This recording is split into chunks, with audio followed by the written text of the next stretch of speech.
নমস্কার বন্ধুরা, রাধে রাধে।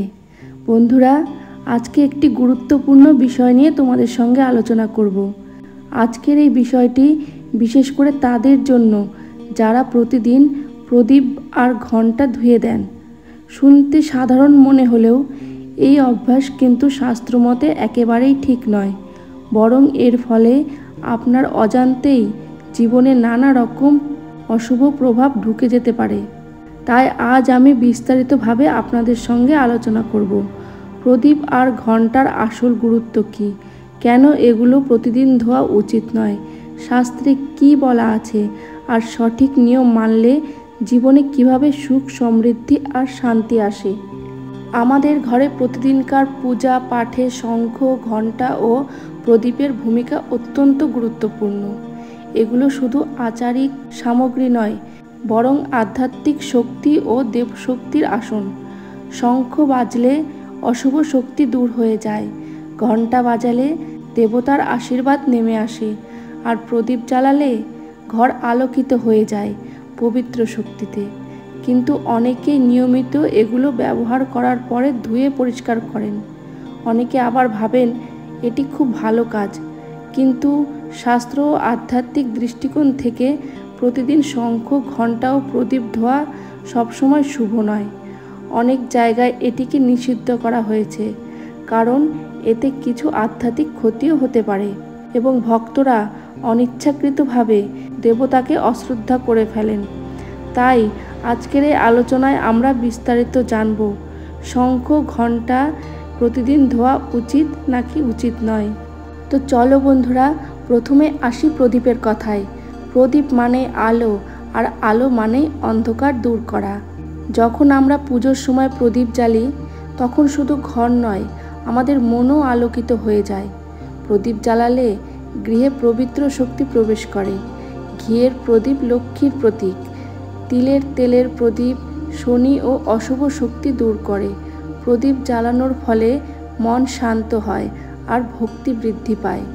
এখন ভাবুন তো, যে প্রদীপে দেবশক্তির আসন, সেটাকে যদি প্রতিদিন সাধারণ জিনিসের মতো ধুয়ে দেওয়া হয়, তাহলে কি হবে?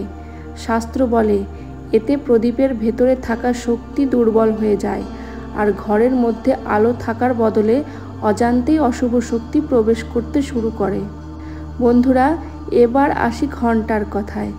ঘণ্টা বাজালে যে শব্দ হয় তাকে বলা হয় নাদ ব্রহ্ম, অর্থাৎ সেই শক্তিতেই আছে ঈশ্বর।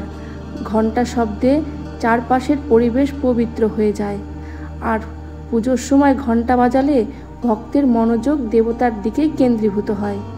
ঘণ্টার কম্পনে ঘরের নেগেটিভ এনার্জিও ভেঙে যায়। এমনকি বিজ্ঞানের মতে ঘণ্টার ধ্বনি মানুষের মস্তিষ্ককে প্রশান্ত করে। এখন যদি এই ঘণ্টাকে প্রতিদিন ধুয়ে দেওয়া হয়, তাহলে তার ভেতরের সঞ্চিত আধ্যাত্মিক শক্তি আস্তে আস্তে ক্ষীণ হয়ে যেতে থাকে। ঘণ্টা তখন দেবতার আহ্বান করার বদলে কেবল একটা সাধারণ ধাতব বস্তু হয়ে দাঁড়ায়। তাই শাস্ত্র কখনো বলে না যে প্রতিদিন ঘণ্টা ধোয়া উচিত। তো বন্ধুরা, প্রতিদিন ঘণ্টা আর প্রদীপ ধুলে কি ক্ষতি হয়?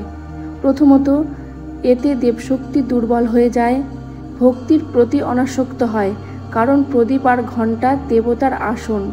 ঘরে সমৃদ্ধি ও শান্তি নষ্ট হতে শুরু করে। অনেক সময় দেখা যায় অকারণ অশান্তি, আর্থিক সমস্যা বা স্বাস্থ্য সমস্যাও দেখা দিতে পারে।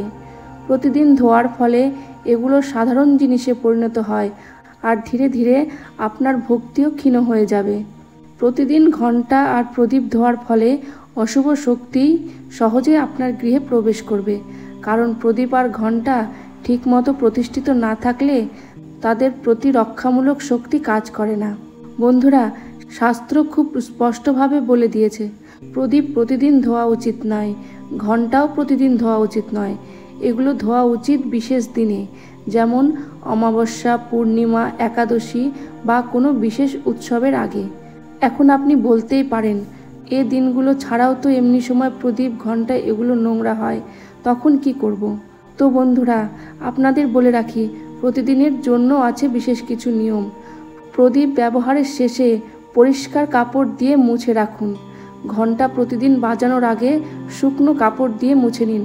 শাস্ত্র অনুযায়ী সপ্তাহে একদিন বা মাসে একবার এগুলো গঙ্গা জল বা কাঁচা দুধ দিয়ে ধোয়া শুভ বলে মনে করা হয়। এখন প্রশ্ন আসতে পারে, তাহলে কবে ধোয়া উচিত?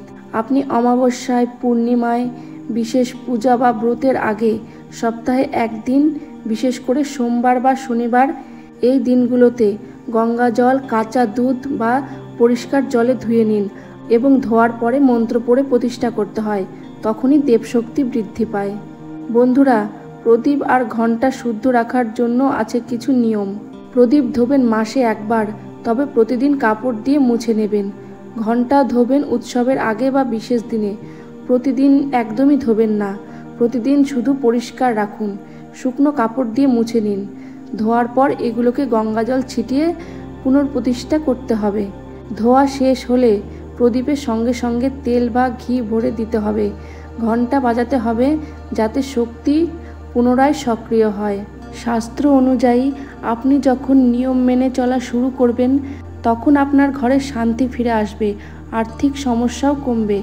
কারণ ভক্তি শুধুমাত্র মন্ত্রপাঠে নয়, আচার অনুষ্ঠানে নিয়ম মেনেও প্রকাশ পায়। বন্ধুরা, তাই আমি আবার বলছি, প্রদীপ আর ঘণ্টা প্রতিদিন ধোবেন না, এগুলোকে প্রতিদিন শুদ্ধ রাখুন। তবে ধোয়া হবে নির্দিষ্ট দিনে। এতে আপনার ঘরে শান্তি, সমৃদ্ধি আর দেবতার কৃপা সর্বদা বজায় থাকবে। তাহলে যারা প্রতিদিন প্রদীপ আর ঘণ্টা ধুয়ে দেন, তারা কান খুলে শুনে নিন। শাস্ত্র বলেছে, সাবধান হন, কারণ এই ছোট ছোট ভুল আপনার জীবনে বড় অশান্তি আনতে পারে।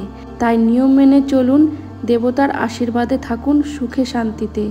তো বন্ধুরা, আজকের ভিডিওটা আর বড় করছি না, এখানেই শেষ করছি। ভিডিওটি ভালো লাগলে একটি লাইক দিয়ে দিবেন আর কমেন্টে লিখে দিবেন রাধে রাধে। আর আপনার পরিবার পরিজনদের সঙ্গে ভিডিওটি অবশ্যই শেয়ার করুন। তো আজকের ভিডিওটা এখানেই শেষ করছি। রাধে রাধে।